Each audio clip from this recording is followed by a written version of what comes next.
खलीफा बने।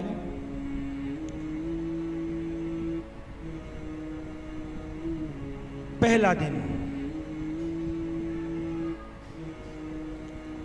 और वो पहला दिन क्या है? आपने जब पहला खुतबा इरशाद फरमाया, सारे लोग मौजूद हैं, फरमाया लोगों, मैं इसका अहल नहीं हूं, मगर अबू बकर सिद्दीक रदी अल्लाह ताला अन्हु ने मुझे खलीफा चुन लिया है।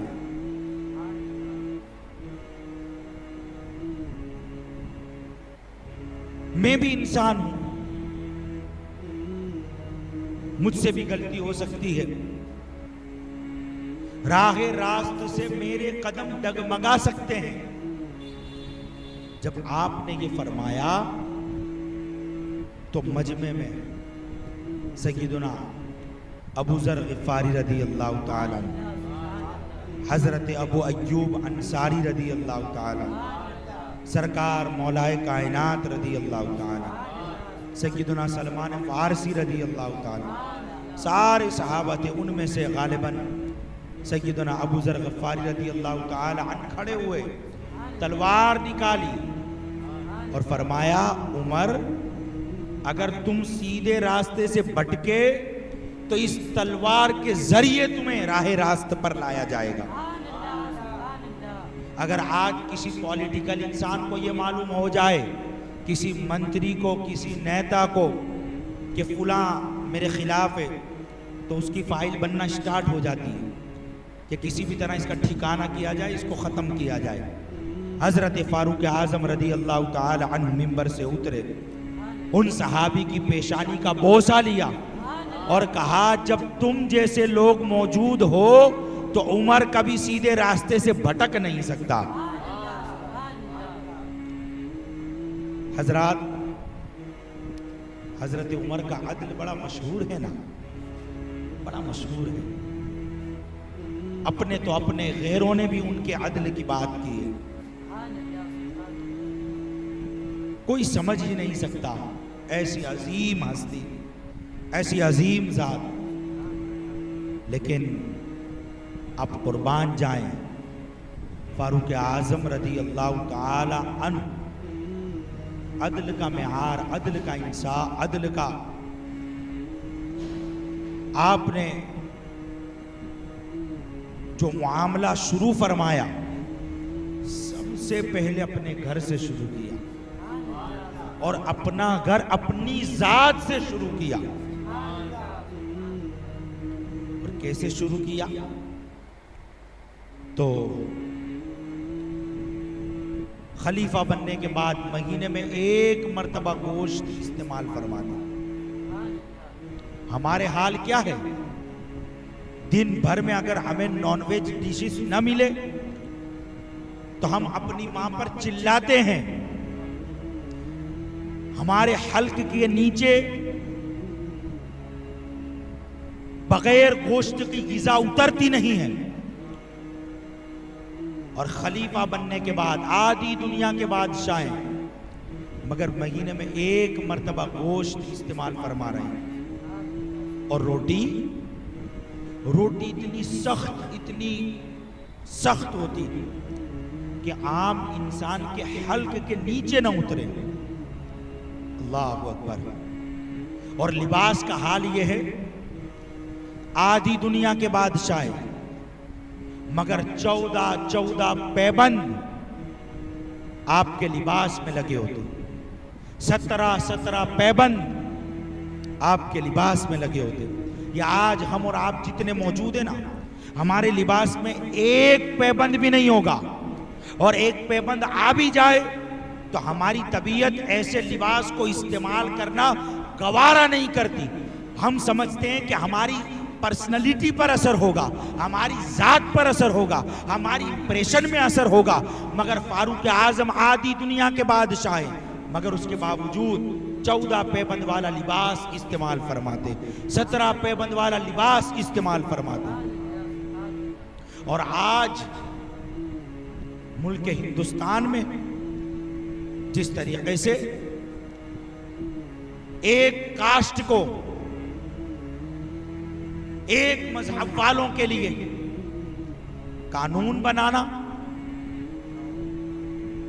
लव जिहाद, मैं पूछना चाहता हूं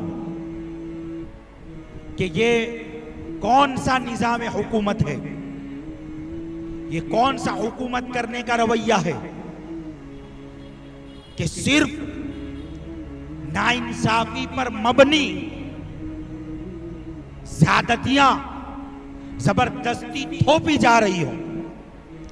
और मैं अपनी कौम के लोगों से भी मुखातब हूं। आज मेरी कौम के जो वालिदैन हैं, माँ बाप है, उनका किरदार क्या है अपनी औलाद की तरबियत को लेकर। हमारा बच्चा 9th में आ चुका है, हमारी औलाद 10th में आ चुकी है। अब उसे एंड्रॉयड फोन की जरूरत है, चाहे वो बच्ची हो चाहे वो बच्चा हो।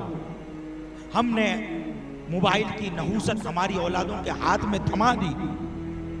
बाप अलग मोबाइल में मसरूफ है, वो कभी फेसबुक में लगा हुआ है, कभी व्हाट्सएप पर लगा हुआ है। माँ अलग मची हुई है, अलग लगी हुई है, और अपनी औलादों से पूछते हमें बताओ ये कैसे इस्तेमाल किया जाता है, ये ऐप कैसे यूज किया जाता है। मैं कहता हूं नादान माँ बाप, कभी अपनी औलादों के हाथों में तुमने जो मोबाइल थमाए हैं, होश के नाखून लो और समझने की कोशिश करो, टटोलो अपनी औलादों को कि तुम्हारा जवान बेटा किसके साथ नैन लड़ा रहा है, तुम्हारी जवान बच्ची किसके साथ गुल खिला रही है। आज कौम इस्लाम की बच्चियां गैर कौम के साथ शादियां रचा रही है, और जब ये न्यूज ऑनलाइन मीडिया पर आती है, हमारे सीने जल जाते हैं, हमारी आंखों से अश्क जारी हो जाते हैं कि आज फिर एक मुसलमान बच्ची ने गैर मजहब कबूल किया और काफिरों के साथ शादी का नाटक रचाया। मुसलमानों, नस्लें बर्बाद होने से पहले बचा लो, अपनी औलाद की तरबियत पर गौर व फिक्र करो, तवज्जो करो। हम दुनिया में क्या हो रहा है वो तो अपनी औलाद को घर पर आकर बताते हैं। कोई लतीफा सुन ले, कोई चुटकुला सुन ले, कोई हंसी मजाक का मसखरा सुन ले, हम वो तो बताते हैं। मगर हमने मस्जिद के इमाम से जुमा में क्या सुना, आलिम दीन ने, आइम्मा मसाजिद ने दीन की कौन सी बात बताई।